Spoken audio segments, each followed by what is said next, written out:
Vamos então continuar o estudo do livro Dramas da Obsessão, escrito por Bezerra de Menezes, pela psicografia de Ivone do Amaral Pereira. Capítulo 8.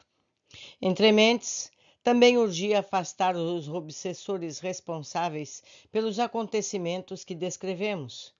Tratava-se de pequena falange de poderosos inimigos invisíveis. Um pai e seus 3 filhos varões, uma família, portanto, perseguidora de outra família. Israelitas típicos dos meados do século XVI, em Portugal. Era impressionante vê-los trajando ainda a indumentária clássica de sua qualidade racial e social da época, pois que, atados às tumultuosas recordações e às impressões dolorosas do pretérito, com tal veemência se haviam apegado ao mesmo, que os seus perispíritos, pressionados pelas poderosas forças realizadoras do pensamento, se apresentavam exatamente idênticos aos seus envoltórios humanos de 4 séculos antes, fossem alcançados pela vidência de um médio assaz desenvolvido e seriam notificados quais homens fantasiados para um baile de máscaras, indo e vindo rancorosos e sofredores pelo ambiente doméstico de Leonel, tal se fizesse parte da família. Não obstante, o imaginado médium teria simultaneamente observado certo detalhe singular nas configurações perispirituais das mesmas entidades. Vestígios sanguinolentos em seus corpos físico-espirituais, tais como dedos das mãos e dos pés com unhas arrancadas, gotejando sangue, carnes queimadas, quais desenhos de feridas recentes produzidas por ferros incandescentes, pulsos deslocados, impossibilitando destreza de movimentos, mordeduras de ratos gigantes, são comuns nos calabouços de outrora. Estigmas ao longo das faces, pelo pescoço, braços e pernas do azorrague despedaçador. Enfim, todo o emblema trágico da ignomínia usada nos tratos às vítimas da Inquisição verificada em Portugal por aquela época. Odientos e sombrios deixavam entrever também o panorama impressionante da longa permanência, da incompreensão, do desamor ao próximo, enquanto extrema fadiga, sofrimentos morais inimagináveis se estereotipavam em seus semblantes espirituais, indicando a urgência que traziam de igualmente serem socorridos pela misericórdia daquele que não deseja a perdição do pecador, mas que ele viva e se renove para o bem. Roberto fora hebreu, em certa existência vivida em Portugal e na Espanha, e fácil lhe seria valer-se da circunstância para atingir os nobres fins que trazia em mira. Fez-se, portanto, que retroagissem ao passado as próprias forças mentais, fenômeno de regressão da memória tão conhecido nos dias atuais, passível de realização tanto entre encarnados como entre desencarnados, pela ação de uma irradiação da própria vontade, e voltou a ser o judeu de outrora, o homem oprimido e sofredor em Portugal ao tempo da Inquisição, ameaçado a cada passo por um sequestro e quiçá pela morte sob os tratos do Santo Ofício. Os espíritos evoluídos poderão retroceder no tempo, aplicando-se o fenômeno da regressão da memória, sem perderem a consciência do estado presente. Isso foi uma das notas de rodapé. Continuando. Assim transfigurado, deixou-se materializar conforme requeriam as circunstâncias e penetrou serenamente na residência sinistrada, à qual se afigurava as suas sensibilidades delicadas o próprio local onde existiriam o choro e o ranger de dentes lembrados na exposição messiânica. Que Moisés e os profetas te guardem dos teus inimigos e dos teus inimigos da nossa raça, Rabino. O Rabino é um doutor da lei judaica, para aqueles que não sabem. Saudou Roberto a timorato, servindo-se de uma vibração mental especial, que aquele se afigurou o dialeto aramaico usado desde milênios pelos da sua raça. Grave, não demonstrando sequer surpresa, como se a saudação e o dialeto em que fora ela proferida fossem garantias credenciais, recomendando ao visitante. O obsessor respondeu naturalmente o cumprimento comum entre os seus. Que Moisés e os profetas te guardem, e a nossa raça da crueldade dos nossos inimigos. Fitaram-se, como se mutuamente se procurassem reconhecer. Roberto aguardou a interrogação, demonstrando, com essa atitude respeitosa, subida consideração à pessoa e à qualidade daquele a quem reconhecia um rabino. Esse prosseguiu, ao fim de alguns segundos. De onde és? Como te chamas? Ao que vens? Venho de Andaluzia, chamo-me Miguel. Trago-te uma mensagem de paz e de amor, a par da minha visita pessoal, com um convite. Aquele pareceu não ouvir o fraseado incomum para seus ouvidos habituados aos insultos das blasfêmias e continuou em divergente diapasão. És, porventura, um perseguido, um infeliz de quem fizeram um pária como nós outros, os de cá? Não, rabino, não me perseguem. Isso passou com o tempo.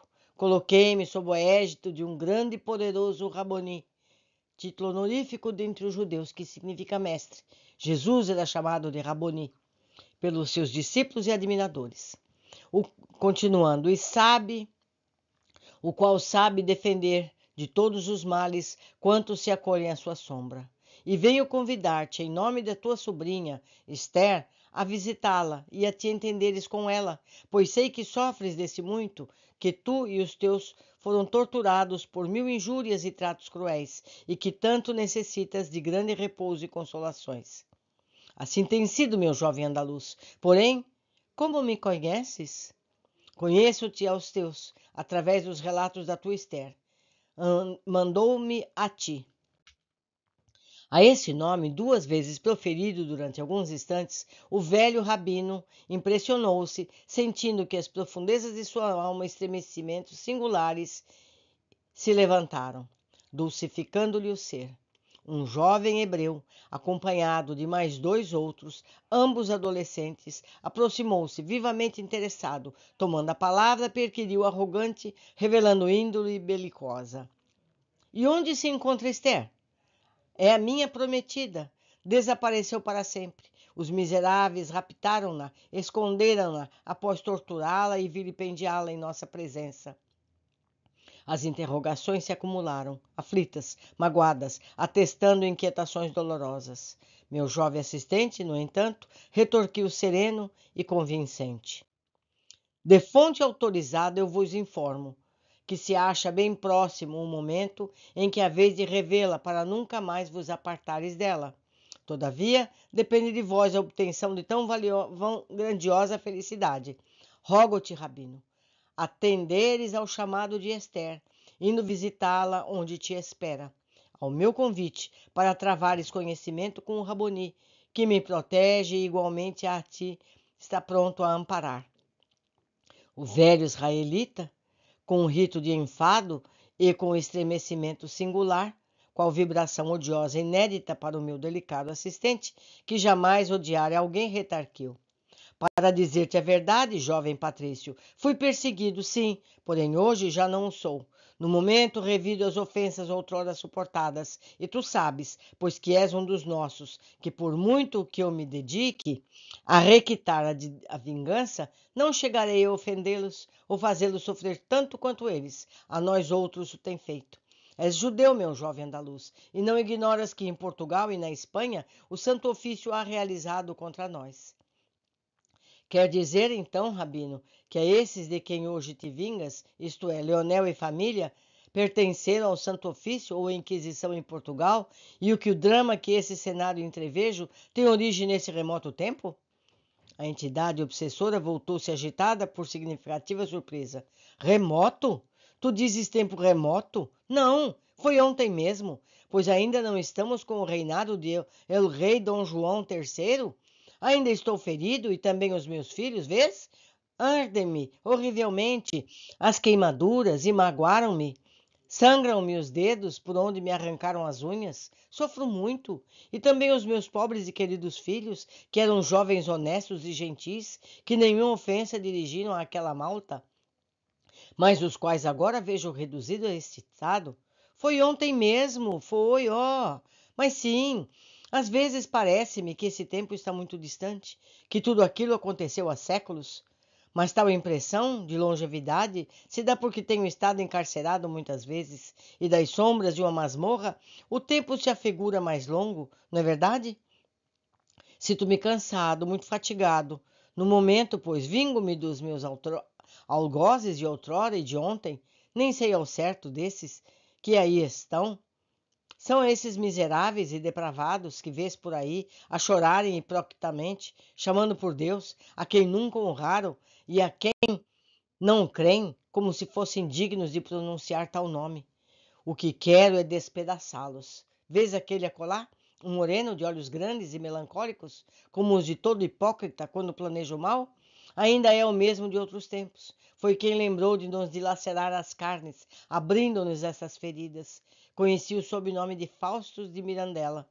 Parece que agora usa outro nome, para melhor se poder ocultar, como faz todo o covarde da sua espécie.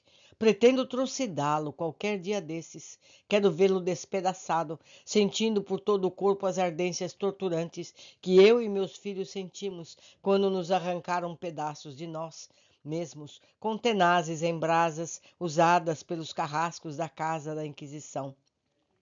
Esse era um edifício, aqui é uma nota de rodapé, sede do terrível tribunal em Lisboa, onde a maioria das maiores crueldades eram praticadas nas pessoas dos condenados pelo mesmo tribunal. Vamos continuar. Há dias atiramo-lo diante de um monstro de ferro e fogo, cujo roncar nos apavora.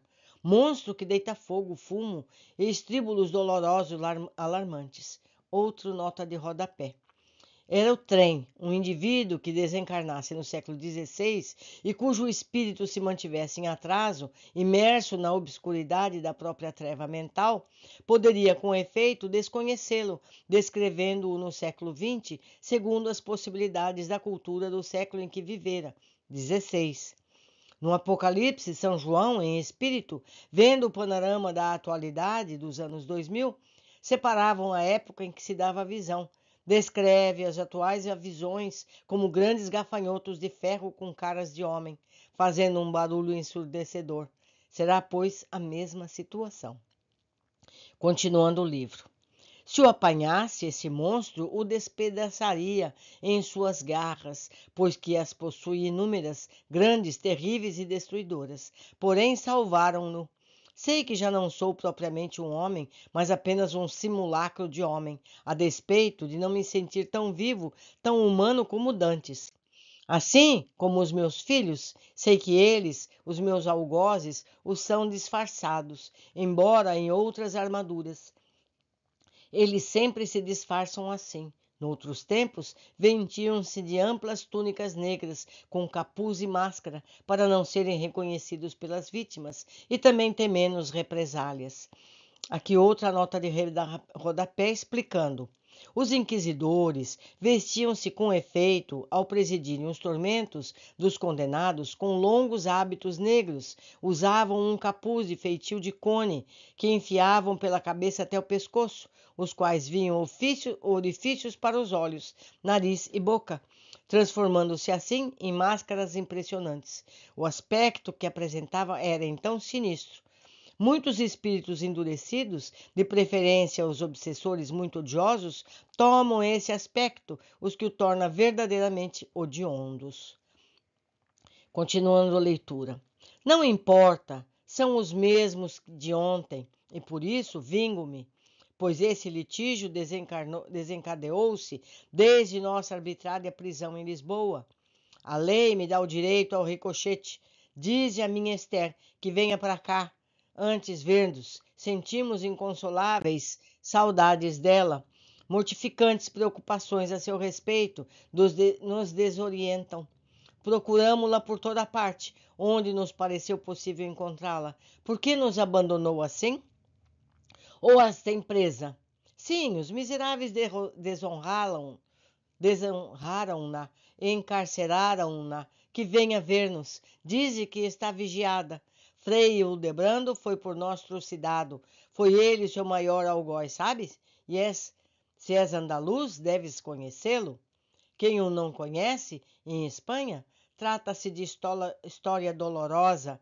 Não poderei abandonar este posto para ir vê-la. Vigio-os, os miseráveis inquisidores.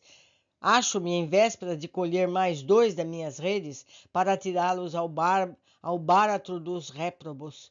Tu conheces o báratro dos réprobos? Mergulho-me nele algumas vezes a buscar inspiração para o meu ódio e as minhas vinganças. É horrível. Ei, visto por aí todos os baixos níveis da sordidez humana, dos sofrimentos e depressões, mas nada me afigurou mais sórdido do que a abjeção do suicida. E nem te poderei explicar, porque me faltariam palavras. Os esgares que ele apresenta nas convulsões traumáticas, suas revoltas, suas blasfêmias de demônio enlouquecido, sua pavorosa confusão, eternamente envolvido em ânsias de sombras e pesadelo. Suas diabólicas alucinações, seus furores e raivas são inconcebíveis por um raciocínio normal. E todo o monstruoso cortejo dos seus males agrada-me para aplicar aos meus algozes, os algozes dos meus filhos e da minha Esther. Torná-los a todos suicidas, eis o meu anelo supremo. Oh, que alegria para o meu coração, que se rebelou para sempre. Eu atirei 2 deles. Frei Ildebrando e o miserável João José, que agora andou disfarçado de mulher. Assim fazem os traidores covardes, disfarçam-se em sexo diferente, pretendendo não serem mais reconhecidos. Por engano, nada há que os encubra em nossas vistas. E a João José reconhecemos particularmente pelo coxear da perna esquerda, que agora não pode ocultar. A um dei a arma com que despedaçou a cabeça. Frei Ildebrando, confesso-te, amigo andaluz, que ajudei a acionar a molezinha mágica, mas ao outro, o traidor João José, a quem aqui chamam Alcina, Alcina, e a este ofereci um tóxico violento, veneno, morte que dá aos traidores, como se fazia nos tempos da sua santidade Alexandre VI. Ele se refere a Rodrigo Borgia, pai de César, e de Francisco Borgia, célebre Lucrécia, papa, sobre o nome de Alexandre VI. Continuando. Mas Ildebrando agora percebe-me só agora e se horroriza, esconde-se debaixo das camas, tal como eu e meus filhos quando os beleguins do Santo Ofício nos invadiam a casa. Mete-se adentro dos armários das arcas, por detrás das portas, sem coragem para enfrentar-nos como outrora. É um covarde, afianço-te, vou levá-lo mesmo ao báratro, onde são os seus iguais. Estou decepcionado e não compreendo por que não foram os 2 para o báratro até agora. Frei Ildebrando está uma sombra do que foi, cruel inquisidor, mas não era só isso que eu desejava para ele. E João José desmaiou e se encontra em agonia desde que sorveu o tóxico de Alexandre VI que lhe ofereci, isto é, aquela água tofana, que estou ouvindo chamarem aqui arsênico. Estou desesperado. Por que não foram para o báratro? Hei de arrastá-los até lá. Se eu me ausentar daqui, algo desagradável sucederá. Meus filhos são inexperientes sem mim, não saberiam agir. Dize a minha Esther que venha cá. Calou-se, exausto, como sucumbindo por ansiedade depressora. Roberto, que ouvia em muito prudente silêncio, chamou a si a serenidade possível no caso para responder com inteligência. Creio muito justos as tuas ponderações, Rabino, e concordo contigo. A lei de Moisés prescreve, com efeito, a atribuição das ofensas contra nós praticadas pelos nossos inimigos. Muito a teu pesar, porém declaro-te que Esther não deseja medir-se com esses réprobos. Esqueceu-os completamente, porque é feliz, não está prisioneira, nada sofre, todavia não virá. Se queres vê-la e falar-lhe, terás que buscá-la onde se encontra. E aproveitarás a oportunidade para te entenderes com o Raboni, que venho falando, do qual ela é discípula. Tu mais e mais me aguças as preocupações e a curiosidade, mas estou indeciso. Esse seu Raboni me reprochará pelos feitos que venho realizando em torno dos meus algozes? Muitos outros o têm feito, mandando-me perdoar-lhes, por dizem que, com efeito, a lei e os profetas ensinam o amor aos semelhantes. Mas que têm eles com os meus assuntos particulares? Os semelhantes, sim, concordo. Mas os inimigos? Um inimigo será um semelhante nosso? Como poderia amar Frei Hildebrando, João José, Fausto, Cosme de Mirandela, Condessa Maria de Faro? Quem é, afinal, ele, esse Raboni, teu amigo? Sem desejar valer-se de uma inverdade, mesmo quando ela poderia passar como beneficente, mas também não pretendo expor a verdade em toda a sua clareza, revelando a pessoa de Jesus Cristo, que era a quem se referia, respondendo com segurança o meu assistente. É um dos nossos, como tu, como eu, como os teus filhos, foi igualmente perseguido, vilipendiado, supliciado pela casta sacerdotal. Não, ele não teria suas ações que preferires praticar, pois concede-nos liberdade de ação. Deseja, assim, que renunciemos ao mal por amor à virtude, mas quer que façamos por nossa livre e espontânea vontade, sem quaisquer coações. Vem, sem temor. É a fim de que nenhuma normalidade advenha, contrariando-te, deixaremos aqui alguns amigos, uns milicianos árabes, que ronda essa casa. São também teus amigos, desejam ser úteis a ti e aos teus filhos. O chefe dos obsessores aqueceu, talvez primido pela vontade superior, interessada em conceder-lhe ensejos para a emenda de princípios e certamente vencido pelo desejo de rever Esther, sua sobrinha igualmente supliciada e morta pelo tribunal da Inquisição, a qual, no entanto, jamais pudera encontrar desde 4 séculos, uma vez que ela soubera, desde muito, acolher-se uma inspiração do bem e do amor, perdoando àqueles que a haviam torturado no passado e, portanto, afinando-se com a luz. Meus amigos, tem que saber lidar para poder exercer o amor, não é verdade? Todas as pessoas têm dores. A diferença é como reagimos a essas dores. Ninguém sofre sem merecimento. Alguma coisa foi feita. No dia em que todos entendermos, esse sofrimento cessará. Tudo se apaciguará. Mas em breve essa luz chegará a todos. Terminamos esse capítulo hoje. Aguardo vocês em breve para seguirmos com nossos estudos.